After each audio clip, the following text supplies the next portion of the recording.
ഇപ്പോൾ ഞാൻ എൻ്റെ വണ്ടിയുടെ ടയർ മാറ്റാമെന്ന് വെച്ച് കഴിഞ്ഞു. ഞാൻ ഫ്രണ്ടിൽ ഇരിക്കുന്നത് മിഷലിൻ്റെ സ്ട്രീറ്റും ബാക്കിലുള്ളത് റേസിൻ്റെയാണ്. റേസിൻ്റെ അടിപൊളി ടയറാണ്. അത്യാവശ്യം അടിപൊളി ഗ്രിപ്പും ഉണ്ട്, എല്ലാം ഉണ്ട്. മിഷലിനും അതുപോലെ തന്നെയാണ്. ഗ്രിപ്പും ഉണ്ട്, വെറ്റായാലും ഡ്രൈ ആയാലും അടിപൊളിയാണ്. പക്ഷെ ഞാൻ എന്തുകൊണ്ടാണ് മാറ്റുന്നതെന്ന് വെച്ച് കഴിഞ്ഞാൽ ഇത് രണ്ടും ഏകദേശം ഒരു സെയിം സൈസാണ്.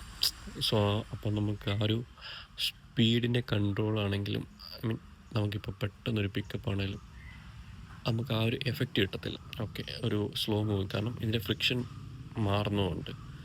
അതിനെ പറ്റിയിട്ട് പറയാൻ പോയി കഴിഞ്ഞാൽ ഇച്ചിരി വലിയ വീഡിയോ ആയിപ്പോൾ, അതുകൊണ്ട് ഞാനത് പറയുന്നില്ല. സോ ഞാനിപ്പോൾ ഇത് മാറ്റിയിട്ട് C8-ൻ്റെയോ അല്ലെങ്കിൽ റേസിൻ്റെ തന്നെ ഇടാൻ നോക്കുക, അല്ലെങ്കിൽ അപ്പോളോയുടെ പുതിയ ടയർ വന്നിട്ടുണ്ട്, അത് നോക്കിയിട്ട് എങ്ങനെയുണ്ടെന്ന് നോക്കിയിട്ട് ഞാൻ നിങ്ങളെ അപ്ഡേറ്റ് ചെയ്യാം.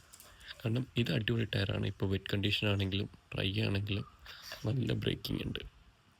പിന്നെ ഒരു ഡ്രോബാക്ക് എന്താണെന്ന് വെച്ച് കഴിഞ്ഞാൽ കോർണർ ചെയ്യുമ്പോൾ മാത്രം ചെറുതായിട്ടൊരു കോൺഫിഡൻസ് പോകുന്ന പോലെ തോന്നും, പക്ഷെ പോകത്തില്ല. ചിലപ്പോൾ നമുക്കങ്ങനെ തോന്നും.